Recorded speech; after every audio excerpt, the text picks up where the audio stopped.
So guys आप करेंगे इसकी स्टिचिंग अस्तर वाले ब्लाउज़ की। अभी मैं खाना वगैरह खा के आई हूँ। अब मैं इसकी सिलाई करूँगी। कटिंग की वीडियो आपने अभी देखी थी। अब करेंगे इसकी सिलाई। तो पहले मैं इसमें अस्तर जोड़ना सिखाऊंगी आपको बहुत ही आसान तरीके से। फुल वीडियो देखा कीजिए। और हाँ, 3 बजे डेली वीडियो अपलोड होता है तो वो भी देखा कीजिए। इस ब्लाउज़ की कटिंग का पहला पार्ट अपलोड हो गया है तो वो आप देखें डिटेल में। फिर यहाँ पे हम उल्टी साइड पे निशान लगाएंगे जो मेन कपड़ा है ना, फिर उसी पे हम अस्तर लगाएंगे। मतलब उल्टी साइड पे ही आपको अस्तर लगाना है। मैं इतना डिटेल में इसलिए बता रही हूँ क्योंकि जो बिगनर्स होते हैं ना, वो उनसे गलती हो जाती है, दोनों पार्ट एक साइड के बन जाते हैं। तो ये प्लेन हिस्सा है, इसमें तो नहीं प्रॉब्लम होगी, लेकिन जो प्रिंट वाला होगा उसमें दिक्कत आएगी। चारों तरफ से आपको सिलाई लगानी है अस्तर के ऊपर। ये आप बड़े टाँके से भी लगा सकते हो सिलाई। चारों तरफ आप देखेंगे जो मेन कपड़ा है वो दिख रहा है क्योंकि वो हमने एक्स्ट्रा लिया था कटिंग के समय पे। और इसी तरीके से चारों तरफ आसानी से आप सिलाई लगा सकेंगे। कपड़ा हमारा लेफ़्ट हैंड साइड की तरफ हो, जिधर फट्टा होता है ना मशीन का, उस साइड पे। अंदर मशीन के अंदर नहीं घुसाना है कपड़े को। फिर ये जो एक्स्ट्रा कपड़ा है इसे कट कर देना है क्योंकि मेन कटिंग हमारी अस्तर पे हुई थी। तो ये कपड़ा हमने कट कर देना है फिनिशिंग के साथ।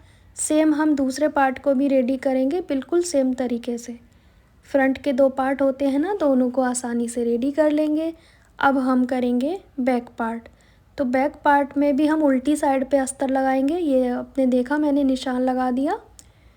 अब इसके ऊपर अस्तर को रख देंगे। अब इस पे हम पिन अप कर लेंगे, चारों तरफ सुई लगा लेंगे ताकि ये हिले नहीं और सेंटर में रहे।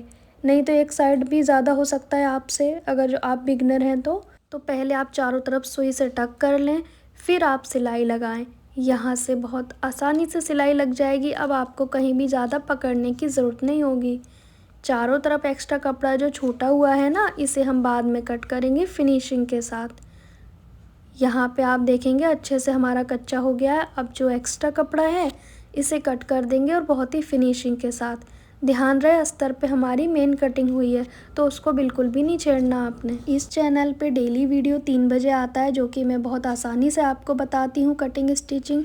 डेली 10 बजे लाइव आती हूँ। आपके कोई क्वेश्चन है तो आप ज़रूर पूछिएगा। अब हम स्लीव रेडी करेंगे। तो ये जॉइंट था वो हमने कट किया था ना कटिंग के समय पे, कटिंग की वीडियो आपने देखी होगी ना। सेम हम इस पे स्टिच कर देंगे। जो हमारे जॉइंट आएगा वो हम इसमें लगा देंगे। अब हम गोलाई कट करेंगे। तो जितनी हमारी आर्म होल का निशान है वहाँ पे रखा और कट कर लेंगे सिर्फ 2 ही पार्ट में, ठीक है। फिर हमने मेन कपड़े में भी जॉइंट लगाए थे क्योंकि ये सेंटर में कढ़ाई थी तो इस पे भी हमने जॉइंट लगाने हैं। कटिंग के समय हमने कट कर लिए थे। दोनों साइड से हमने लगा देने हैं जॉइंट क्योंकि ये एम्ब्रॉयडरी है ना, इस वजह से इसमें जॉइंट आया, बट कोई प्रॉब्लम नहीं है। अब अस्तर को इस पे लगाएंगे। सीधी साइड पे अस्तर को रखा, 1/2 इंच के दबाव में सिलाई लगाएंगे। अब इसे हम पलट देंगे। इसमें हम तुरपाई वाला नहीं बनाते हैं, इस तरीके से आपको लगानी है सिलाई। इससे भी ये बैठ जाएगा। अब जो इसके साथ लेस आई थी उसे भी हम लगा देंगे। जैसी लगी हुई आई थी ना सेम वैसे ही लगाएंगे। आप चाहें तो पहले पूरा अस्तर जोड़ के लगाएं, मैं यहाँ पे पहले ही लगा रही हूँ ताकि ज़्यादा मोटा ना हो। लेस पे हम डबल सिलाई लगा देंगे, फिर चारों तरफ से कच्चा कर देंगे। जो एक्स्ट्रा कपड़ा रहेगा उसे कट करके निकाल देंगे फिनिशिंग से। सेम हमने दूसरी स्लीव को भी रेडी करना है इसी तरीके से। आप हमारे चैनल पे नए हैं तो चैनल को सब्सक्राइब ज़रूर कीजिएगा। यहाँ पे अब डालेंगे प्लेट। तो प्लेट आपको इस तरह से फट्टे के पास लाना है और वहाँ से उठाना है। यहाँ पे प्लेट आप डालेंगे 1 इंच चौड़ी वाली, बिल्कुल तिरछा करते जाएंगे और 2 इंच एक्स्ट्रा धागा छोड़ेंगे ताकि जो प्लेट है वो खुले नहीं। बिल्कुल पास से कट नहीं करना है, बहुत आसानी से प्लेट डल जाती है, आप देखेंगे। अब ये वाली जो प्लेट है डालने में प्रॉब्लम आती है, कई बार कपड़ा छूट जाता है नीचे वाला। तो पहले आप ऐसे सिलाई लगा लें। अगर आपको बिल्कुल नहीं आता प्लेट डालना तो आप पहले ऐसे सिलाई लगाएं, फिर आप प्लेट डालें। तो दोनों मेथड मैंने आपको बता दिए इस वीडियो में। सेम हमने दूसरे पार्ट में भी प्लेट डाल लेनी है। अब हमने दूसरे पार्ट में भी प्लेट डाल ली। अब क्या करेंगे, बैक पार्ट में प्लेट डालेंगे। तो ये वाली प्लेट भी हम 1 इंच चौड़ी डालेंगे। नीचे की ओर से 1.5 इंच तक सीधा फिर तिरछा करते हैं। एकदम से आपको तिरछा नहीं करना है, पहले थोड़ा सीधा फिर वापस तिरछा करेंगे और धागा थोड़ा दूर से कट करेंगे ताकि प्लेट खुल ना जाए। हुक की पट्टी लगाएंगे। 2 इंच चौड़ी मैंने अस्तर की पट्टी ली है, इसे हम सीधी साइड से लगाना शुरू करेंगे और हुक पट्टी हमेशा राइट हैंड साइड पे लगती है। फिर आपको एक ऊपर से सिलाई लगानी है, इस तरीके से ये बैठ जाती है। फिर जो एक्स्ट्रा है उसे कट करेंगे, फिर हम इसे डबल फोल्ड कर देंगे। बाद में इसमें तुरपाई जो करनी है और हुक भी लगाने हैं आपको। फिर ये सिलाई आपको हटा देनी है क्योंकि हमने कच्चा बखिया किया था। अब आई पट्टी लगाएंगे, तो आई पट्टी के लिए हम दोनों कपड़े लेंगे, अस्तर वाला भी लेंगे और ये कपड़ा भी लेंगे क्योंकि ये वाली पट्टी खिसक जाती है। जो ये कपड़ा है ना, इसमें धागे निकलते हैं। दोनों पट्टी को एक के ऊपर रखेंगे, अस्तर वाली पट्टी ऊपर की साइड रहेगी। अब इसे उल्टी साइड से लगाना स्टार्ट करेंगे। आप चाहें तो पहले दोनों पट्टी को आपस में जोड़ लें ताकि अस्तर रुक जाए आसानी से। फिर ऊपर से मैं एक सिलाई लगा दूंगी ताकि अस्तर रुक जाए। अब हम इसे 1 इंच चौड़ा फोल्ड करेंगे, जो एक्स्ट्रा है उसे कट कर देंगे। फोल्ड करने से पहले ये जो सेंटर की प्लेट है वो नापनी होती है कि आमने सामने आएगी या नहीं आएगी। तो यही तो छोटी छोटी चीज़ें हैं जो आपको ब्लाउज सिलते वक्त भी याद रखनी है। इसकी कटिंग की वीडियो चैनल पे अपलोड हो गई है, आप देख सकते हो। 1 इंच चौड़ी हमने फोल्ड की है जॉइंट के ऊपर। ये हमारी पट्टी बढ़ गई है 1 इंच, इसीलिए इसे बढ़वा पट्टी भी बोलते हैं, आई पट्टी भी बोलते हैं। प्लेट आप देख सकते हो सेंटर से सेंटर मिला हुआ है, ये भी आपको बार बार चेक करना होता है। फिर आपको शोल्डर जॉइंट करने हैं।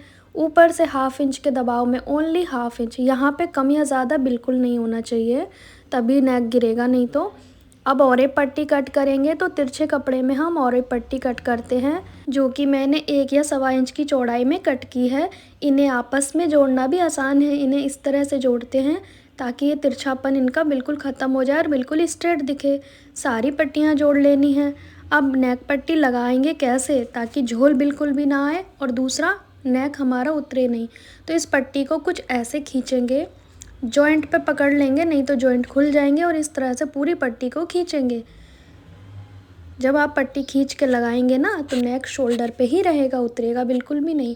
1/2 इंच बाहर की ओर रखेंगे अस्तर की पट्टी को और फिर लगाना शुरू करेंगे, इसीलिए मैंने आपको पास से दिखाया। अब आप देखेंगे ये जो मार्जिन है ना, ये बैक साइड में होना चाहिए। फिर जब आप शोल्डर तक आ जाएंगे ना, तो यहाँ पे दोनों साइड पे इस तरह से निशान लगाएं और इतनी दूरी पे आपको पट्टी को खींचना है।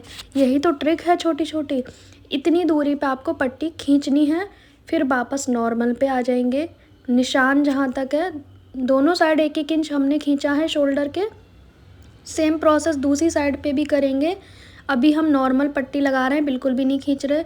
जैसे ही शोल्डर के पास आए फिर हमने खींचना स्टार्ट किया, वापस नॉर्मल करेंगे। 1/2 इंच एक्स्ट्रा छोड़ के हमने पट्टी को कट किया है। अब आपको और चीज़ ध्यान देने की बात है, फिर से प्लेट मेज़र करेंगे, छोटा बड़ा तो नहीं हो रहा है, उस हिसाब से हम नेक की पट्टी में दबाव लेंगे कपड़े का, ठीक है। फिर गोलाई वाली जगह पे आपको कट लगाने हैं, जितनी भी गोलाई है वहाँ पे कट लगाएंगे ओनली। फिर आपको कुछ इस तरह से फोल्ड करना है। ये इतना फोल्ड होगा, सिंगल सिंगल फोल्ड कर रही हूँ मैं अभी। बाद में इस पर तुरपाई भी करनी है हमें। आप यहाँ पे पाइपिंग भी लगा सकते हैं, पाइपिंग की वीडियो अलग से आएगी। मैं अस्तर वाले ब्लाउज़ में ऐसे ही लगाती हूँ तुरपाई वाली। यहाँ पे आप देखेंगे हमारी पूरी सिंगल पट्टी फोल्ड हो जाएगी, गोलाई पे कट लगा देंगे। अब ये जो बैक साइड में एक्स्ट्रा कपड़ा है ना, उसको कट करना बहुत ही ज़्यादा ज़रूरी है, वरना ये अच्छे से फोल्ड नहीं होगी। इसको कट कर देंगे। फिर हम इस पर तुरपाई करते हैं। आप चाहें तो इस पर सिलाई लगा सकते हैं, पर तुरपाई करना अच्छा लगता है, तो मैं यहाँ पे इस कपड़े को कट कर दूँगी, पूरे नेक के कपड़े को। अब इसे फ़ोल्ड करेंगे। तो तुरपाई आप डायरेक्ट भी कर सकते हैं, मैं इसलिए फ़ोल्ड कर रही हूँ क्योंकि मैं बाहर देती हूँ तुरपाई के लिए, तो उनसे झोल बिल्कुल ना आए, इसलिए मैं इस पर एक सिलाई लगा दूँगी कच्ची, जो कि थोड़ी दूरी पे, ताकि तुरपाई आसानी से हो जाए। तो यहाँ पे आपने देखा हमारी नेक पट्टी कितनी फिनिशिंग से लगी है। जब आपकी सिलाई अच्छी होगी ना, तो कपड़ा ऐसे नज़र आएगा जैसे आपने प्रेस किया हो। अब ये साइड के पार्ट छोटे बड़े बिल्कुल भी नहीं होंगे। मैं आपको बताऊंगी किस तरह से स्लीव अटैच करनी है। गहरी वाली स्लीव गहरी वाली साइड पे अटैच करेंगे। आर्म होल का निशान लगा दिया, यहाँ पे गोलाई का आधा और आर्म होल का आधा, इस तरह से। अब सेंटर से कट मिला के रखेंगे और फिर इस तरह से मेज़र करेंगे। जितना कपड़ा कम पड़ रहा है, दोनों साइड बराबर कम पड़ना चाहिए।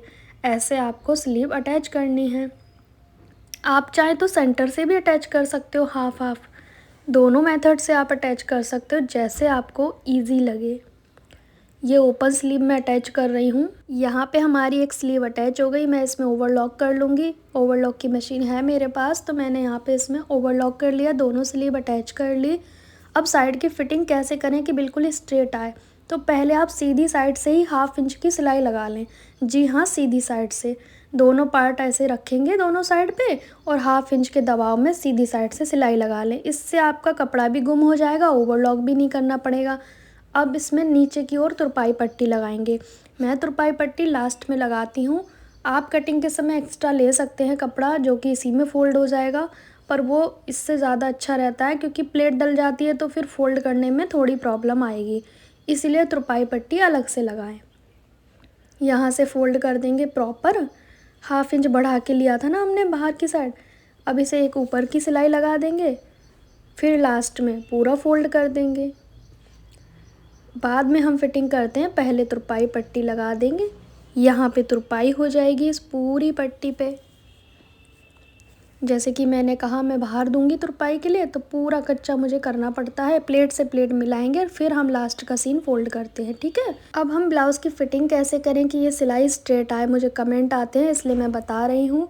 तो यहाँ पे कमर का चौथाई भाग लेंगे, आई पट्टी को छोड़ देंगे, यहाँ चेस्ट का चौथाई भाग। मोस्ट इम्पॉर्टेंट, यहाँ आर्मोल का आधा लेना बहुत ज़रूरी है, जो कि आप नहीं लेते हो, ढीला टाइट हो जाता है, फिर दिक्कत आती है। नीचे गोलाई का आधा, आर्मोल पे आपको परफेक्ट रखनी है सिलाई, ना ढीला ना टाइट। अगर इससे बड़ी स्लीव है आपकी 9-10 इंच की, तो आप आर्मोल 1/2 इंच लूज़ पहनेंगे। यहाँ पे इस तरह से हमने मार्क किया और वापस सिलाई लगा देंगे। तो इस तरीके से जब आप फिटिंग करेंगे तो आपकी जो सिलाई है वो स्ट्रेट आएगी।